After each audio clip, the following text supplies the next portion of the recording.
Okay, so welcome back to our audiences and welcome back to those of us who are joining online. In our next session, we will be bringing together two pieces of ongoing work at IIPP. The first is that of developing a public sector capabilities index, which, supported by Bloomberg Philanthropies, aims to be the first global measure of cities' governments' capacity to solve problems. The second piece of work is looking at the practice of net zero emissions, which have been adopted across the OECD. And this session will be complemented by parallel workshops, Think Like a Mission Manager, which will explore the work of 4 net zero national mission managers from Ireland, Denmark, the Netherlands, and France. So we're getting really practical here, which I know people in the audience are excited about. In order to kick off this session, I'm going to introduce 2 wonderful researchers from IIPP who are working on these projects. So firstly, we have Beck Chow, who is a senior strategic designer on IIPP's Public Sector Capabilities Index project. She also works at Arup. And I would also like to welcome Jacopo Gronchi, who is a PhD candidate at IIPP and a senior policy expert at Demos Helsinki. So welcome to Beck and to Jacopo.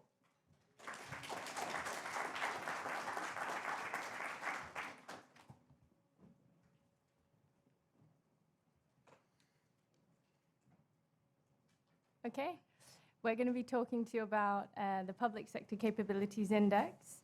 And we are here today representing a growing team led by Mariana Mazzucato and Rainer Cattell. So we'll spend a bit of time first introducing quite an exciting project. First introducing the theory, a bit around conceptualizing dynamic capabilities before thinking about how we design it in practice for city government officials to use. And then we'll do a case exploration to introduce the workshop happening after. So where's this project come from? The opportunity that it's responding to is that today there is no data-driven approach to understanding where dynamic capabilities are strong and where they need to be built up. There's no meaningful measures to understand city government's capacity and capabilities to solve problems, to deliver more innovative public services, or to catalyze the social transformation required to tackle the many challenges that they face. So this work is a 2-year research initiative led by us at IIPP with support from Bloomberg Philanthropies. We've set ourselves 4 ambitions. The first is to define what public sector capabilities and capacities are. This is a really important part to build a vocabulary in order to build support and a shared understanding of what capabilities are in order to invest in them. We're also aspiring to enable cities to assess where they are and where additional investment might be required to build new skills. And we're looking to support continual improvement. And whatever we create, we want it to be applicable to all cities, irrespective of where they are in the world, their size, or any other conditions. So what we've done so far. We started in October last year, and the beginning has been focused on conceptualizing dynamic capabilities. So starting with the literature review and then working with 5 cities to develop a case study for each. Now we're shifting gear, thinking about how are we going to co-design an index that can be used by city government officials. Along the way, the conceptualization and reconceptualization will continue throughout each of those engagements, but we'll start that design process before moving into testing and piloting that in practice with city governments. So, Jacopo, what are dynamic capabilities? What are dynamic capabilities? I would like to build on your metaphor of gears, because we could say that if government was seen as a car, possibly dynamic capabilities could be the sparks that ignite the engine and that makes governments tick or fail to tick.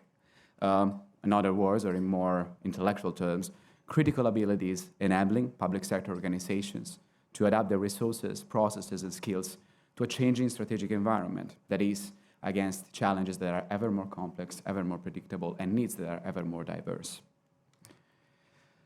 Taking it back from the introduction that we had yesterday during Rainer Cattell's session on dynamic capabilities, we do conceive of capabilities as skills and competencies that eventually embed the ways in which organizations learn new processes, adopt new skills, and eventually change the very ways in which government organizations work in the long term at a more proximate level in terms of the routines that underpin the ways in which public services or policies are delivered and designed, and in a more longer term, the ways in which their very potential, the scope of their mandate, their purpose is defined. As an early conceptualization of a work that would be impossible to summarize in its nuances and granularities, we built on our exploration of 5 city case studies around the world to give a tentative name, building, of course, also on the literature to understand what these capabilities are. First one that we identified is sense-making, the ability to develop a systemic view of the strategic environment that the public organization is facing, something that we've seen exceptionally in the case of Bogota in Colombia, where continuous listening of citizens' needs creates faster feedback loops in defining the high-level political agenda of the government. The second is connecting, the ability to coordinate both internal functions and units and external stakeholders to the organization in order to improve service delivery, something that we've seen exceptionally in the case of Seattle, US. The third one is seizing, the ability to pursue societal impact by making the right decision and the right investment at the right time, basically through timely strategic actions and initiatives, often most also through experimentation, something that in Seoul, South Korea is happening in the case of startup and financial ecosystem development. Fourth, shaping, the ability to change the internal resources and skills of the organization that is trying to carry out these initiatives in order to prop up the ability of the organization to deliver. And this is something that Freetown in Sierra Leone has genuinely invested upon during the last few years, last but not least, going to recover a critical aspect of state capacity, such as revenue, mobilization, and allocation, the very foundation of the state's ability to do things. And finally, fifth, learning, the ability to make sure that the 4 capabilities that I mentioned so far not only happen sporadically, but become a genuine mindset of continuous adaptation that the city can build upon. Something that we've seen in Barcelona with the ever greater integration between different public innovation labs that have started their work during the last decade and that somehow are polluting or blossoming throughout the rest of the organization. But this is all a bunch of fancy words. In practice, how do you actually measure these developments in each city? Beck, enlighten us. Okay, so what is the Public Sector Capabilities Index? What we're looking to create is the first global measure of city government capabilities to identify where they're strong, so what's working really well, but where other critical skills like engaging residents, cross-sector collaboration, leveraging data infrastructure, digital platforms need to be built up. So that isn't an easy task. We need to first understand what's out there already. This is not the only project exploring this topic. We need to think about how are we going to deliver impact. So what is our theory of change? We need to think about who's the audience, who's it for, what do they need, and how are they going to use it? And how will they interact with this index? Will it be a service? Will it be a program? And then thinking about how ultimately we assess dynamic capabilities. Jacopo's talked about those different aspects, but a really big challenge for this work is actually how you identify and measure what is there. So we've begun by looking at 54 frameworks, toolkits, indexes, and this has started to inform for us a design brief. What we've learnt is that it's very critical to have a compelling value proposition to motivate city government officials to engage. It needs to be user-friendly. We need to think about the way in which it is delivering impact along the way, whether that's influencing decision-making or shaping resident outcomes. We need to think about how it supports learning and progression, and that any success metrics that we use are appropriate and achievable and supported by steps, concrete steps that city governments can take to improve performance. Along the way, we know that we need to be mindful of any unforeseen consequences that arise from using an index like this, whether it's behaviours or impacts on resident outcomes. And importantly, whatever we do shouldn't duplicate existing efforts and we don't want it to sit on a shelf, so we have to promote it and engage every step of the way. So we've started to think about what is our working hypothesis for how we're going to deliver impact, and why is it important to assess dynamic capabilities in the first place. So our theory of change as it stands now, and it will keep evolving, is that by assessing dynamic capabilities, we can increase learning, we can enhance those capabilities, driving better governance, improving public trust, and ultimately improving outcomes for residents. Now, it's quite a big goal, but we see that this is part of contributing towards ultimately improving the quality of life for people. And that's really what we want to design and test together with city government officials. So we've started to think about who is the audience for this. The primary audience being city government officials who would actively use it in their work, but there are other really important users as well. So we're working with as well central governments, other funders, like foundations or development banks that also play a role in influencing how dynamic capabilities are invested in and developed. There's other audiences that we also want to reach, the wider public, researchers, and the media. So this is the frame in which all of our work is really anchored to, and that we'll continue to refine through the process. What is it that they need, and use that to inform what the Public Sector Capabilities Index ultimately is. So zooming into that kind of first and most important user, we started to map out how would they interact with something like this. And this is all kind of early thinking that we're sharing with you today, and we'll continue to refine that through the engagement with city governments coming up now. So it all begins with first becoming aware that it exists, and that's a really critical and often forgotten step in the design process, that there's a value proposition that resonates and there's a motivation to engage. There's that step of then engaging with the process, going through an assessment. What is that going to look like? How will results be provided and visualized in a way that is actionable? How's that going to then translate into improvement strategies that ultimately deliver impact, whether that's facilitating cities working together with one another, either in a similar context or facing similar challenges? How does that allow city government officials to leverage investment opportunities, and ultimately evaluate and continuously improve, kind of looping back and assessing progress over time? So what's next for us? We're going to continue the conceptualization of the dynamic capabilities that Jacopo shared through engagement with city governments. We'll be working on what that user journey, what is that value proposition, defining it and validating it together with city government officials. Working on that really challenging part of what the assessment looks like and how we capture data in a way that is applicable to the multitude of different contexts in which we're working. And then ultimately to test and experiment with that in practice, with a combination of kind of city governments, national governments, and other funders in kind of a constellation of experimentation sites. So if you'd like to stay in touch or get involved, we'd love to hear from you. We've been publishing a little bit already on IIPP's Medium blog, and we'll continue to share learnings through that along the way. We've got a Public Sector Capabilities Index, as well as open monthly insight sessions where we'd love to hear experiences from your city. So if you'd like to subscribe or to join one of those sessions, get in touch with Mia, our project manager, and her details are up there. But we can also have a chat afterwards and share those with you.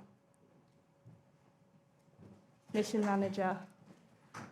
Wait.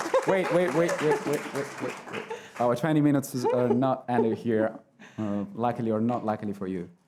We have just a little bridge now to what will be an interesting, very interesting interactive sessions with 4 mission managers who traveled from different parts of Europe in order to share what dynamic capabilities look like in the effort of implementing net zero emissions, as previously mentioned by Nora. Indeed, our project with Bloomberg focuses on city, but as Mariana is always keen on remembering, this is not just a city issue. It is an issue for every public sector organization, regardless of the level at which they're operating, which is why those capabilities are ultimately relevant for a context of a transition that concerns all of us and that now sees an increasing amount of efforts from governments around the world. But before getting into that, what are net zero emissions? We could, using the OECD definition, define them as coordinated sets of research and innovation policy that aim to mobilize a wide range of public, private, and societal stakeholders to achieve ambitious reductions in greenhouse gas emissions in a defined time frame. They may focus on or bridge different steps of the innovation process, from basic research to prototyping to demonstration and diffusion, and they may be implemented by very different kinds of public sector organizations at their helm: prime ministers' offices, ministries, innovation agencies, but interestingly enough, also partnerships, that is, coalitions of private stakeholders with their own secretariats and in organizational structures. They target all different domains. Just to summarize and give you an idea, they may concern decarbonization of critical systems of production and consumptions, being these mobility or built environment, for example. They may try to advance the circularity goals, targeting changes in how materials in those systems of productions and consumptions are sourced and reused at the end of their life. They may target different energy technologies in order to make lower zero-emission energy sourcing possible, or they may be place-based. That is, they may target distinctive ecosystems where all these dimensions of decarbonization, circularity, or energy play a role, such as cities, oceans, or soils. I was mentioning before that this is not just an exception, but is becoming increasingly a rule. The OECD, with which we're partnering in the context of the research project I'm working upon, has mapped more than 80 different missions across OECD countries alone. This is a massive source of inspiration, of evidence, and engagement with practice into trying to bring all the concepts that we explored in the last day and a half from theory to the ground. And still, we don't know much about them yet. What is actually happening? What does it feel like to be steering those transformations in the first glance? Trying to make the broad and bold mission statements something that private actors and citizens can actually believe in. Which is why we decided to bring in, and we are really thankful for them to accept our invitation, 4 mission managers to come here and to basically tell us. Of course, we created a bridge to the capabilities project exactly because in different degrees they embody one or more of those capabilities. But indeed, in reality, what it takes to be a mission manager, as you will see in the interactive sessions, is a mix of all of them. But for the sake of trying to frame the different missions from a specific capability angle, we connected each of these cases to one of them. The first case comes from Denmark. It's a policy that is being implemented by Innovation Fund Denmark, but ultimately in the hands of partnerships of private and societal stakeholders led by independent secretariats. And in this case, we have a representative from one of these 4 secretariats focusing on transition in the agricultural ecosystem. Secondly, we have a case from the Netherlands, a representative from the Ministry of Economic Affairs and Climate focusing on the energy transition through an approach called mission-driven top sector policy. Third, we have an Irish representative from Science Foundation Ireland telling us about the case of National Challenge Fund, which is a policy that targets better integration between the university ecosystem and societal challenges. And finally, we have a case from France, where very close to the Prime Minister's office, or in the Prime Minister's office, we have individuals working in a structure called General Secretariat for Investment, which works on implementing a very ambitious plan of net zero transition called France 2030, and much more than that. I would like now to call the mission managers on stage before we separate into the breakout rooms. The first one is Annette Engelund-Fries from the Agri-Future Partnership from Innovation Denmark.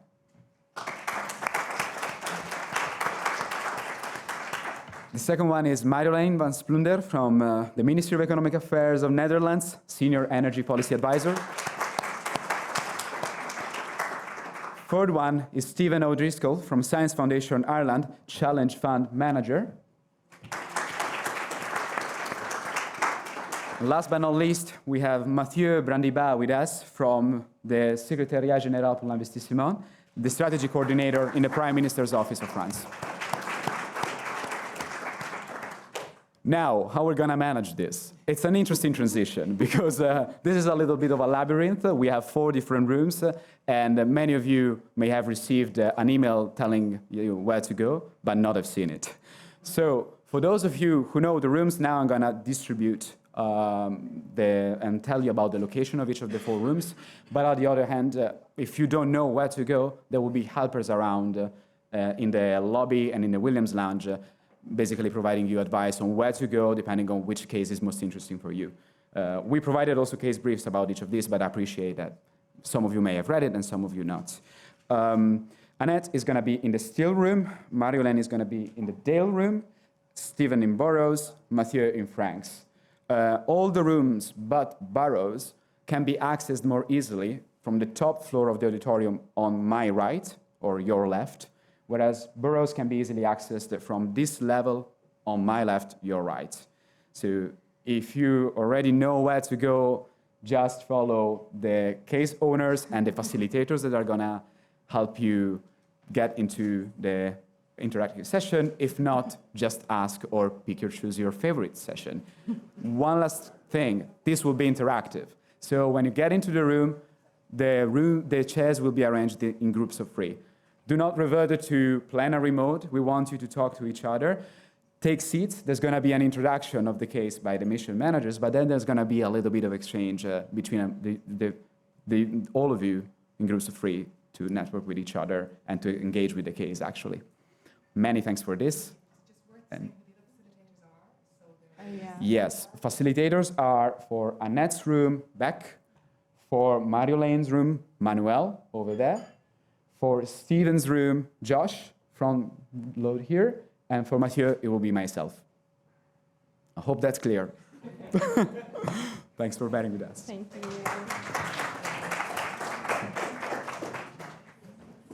All right, off we Good. go. Yeah. Let me just get this.